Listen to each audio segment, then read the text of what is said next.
we are going to read chapter 9. So open up your books to page 83 and start with me. Here we go. Once more, everything went dark. The little beam of brilliant light shot out from Cosmo's screen into the middle of the room, hovered for a second, and then started to draw a shape. Only this time, it wasn't making a window out of thin air. It was drawing something different. The beam drew a line up from the floor, then turned left, kept going in a straight line, and dropped back down to the floor again. "Oh, look," said George, who could see what it was now. "Cosmos has drawn a door." "I haven't just drawn it," said Cosmos huffily. "I am much smarter than that, you know. I've made you a doorway. It's a portal. It leads to—" "Shh, Cosmos," said Annie. She had put on her helmet again and was speaking through the voice transmitter fitted inside. It gave her the same funny voice that had so frightened Ringo and his friends. "Let George open it himself." By now, George had struggled into the big, heavy white suit and glass helmet that Annie had chucked at him. Attached to the back of the suit was a small tank that fed air through a tube into the helmet so he could breathe easily inside it. He put on the big space boots and gloves that Annie had thrown at him. And then he stepped forward and gave the door a timid push. It flew open, revealing an enormous expanse filled with hundreds of little lights that turned out to be stars. One in particular was much bigger and brighter than the others. "Wow," said George, speaking through his own voice transmitter. When he'd watched the birth and death of a star, he'd seen the events in outer space through a window pane. But this time, there didn't seem to be anything between him and outer space. It looked as though he could just step through the doorway and be there. But where? If he took that small step, where would he be? "Where, what, how?" said George in wonder. "See the bright star over there? The brightest star of all of those you can see?" George heard Cosmos reply. "It is our sun." "Our sun. It looks smaller from here than when you look at it in the sky. The doorway leads to a place in the solar system that is much farther away from the sun than planet Earth. There is a large comet coming. That is why I have selected this location for you. You will see it in a few minutes. Please stand back from the door." George took a few steps backward, but Annie, who was right next to him, grabbed his suit and hauled him forward again.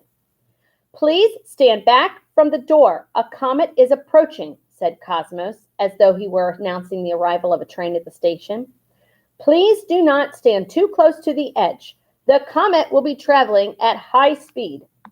Annie nudged George and pointed at the doorway with her foot. "Please stand back from the door," repeated Cosmos. "When I count to 3, said Annie. 1, she held up one finger. Beyond the door, George could see a large rock coming towards them, much larger than the tiny one that hit the window the day before. "This comet will not be stopping," continued Cosmos. "It goes straight through our solar system." Annie held up another finger to indicate. 2, the grayish-white rock was getting closer. "The journey time is approximately 184 years, said Cosmos, calling at Saturn, Jupiter, Mars, Earth, and the Sun. On its way back, it will also call at Neptune and Pluto, now out of service as a planet. Please, my wonderful Cosmos, when we're out there on the comet, can you accelerate the journey? Otherwise, it will take us months to see the planets." Without waiting for Cosmos to reply, Annie shouted, 3, and grabbed George's hand and dragged him through the doorway. The last thing he heard was Cosmos's voice calling as though from millions and millions miles away. "Don't jump! It isn't safe! Come back!" And then there was silence. I'm going to go back and read that page to you, page 87, about Pluto. Pluto. Before August 2006, there was said to be 9 planets that revolved around the sun: Mercury, Venus, Earth, Mars, Jupiter, Saturn, Uranus, Neptune, and Pluto. That's how I learned it when I was little. These 9 celestial bodies still exist, of course, and are exactly the same as they were before. But in August 2006, the International Astronomical Union decided not to call Pluto a planet anymore. It is now called a dwarf planet. This is due to a change in the definition of what a planet is. There are now 3 rules that need to be fulfilled by any object in space in order for it to be called a planet. It has to be in orbit around the sun. It has to be big enough for gravity to make it almost round and stay that way. Its gravity has to attract almost anything that is next to it in space as it travels around the sun, so that its path is cleared. According to this new definition, Pluto is not a planet anymore. Is it in orbit around the sun? Yes. It is almost round, and will it stay so? Yes. Has it cleared its path around the sun? No. There are lots of rocks in its orbital path. So because it has failed to fulfill the 3rd rule, Pluto has been downgraded from a planet to a dwarf planet. The other 8 planets fulfill the 3 rules, so they remain planets. For planets and stars other than the sun, an additional requirement has been agreed upon by the International Astronomical Union. The object should not be so big as to become a star itself as at a later stage. Planets around other stars other than the sun are called exoplanets. So far, 240 exoplanets have been seen. Most of them are huge, much bigger than the Earth.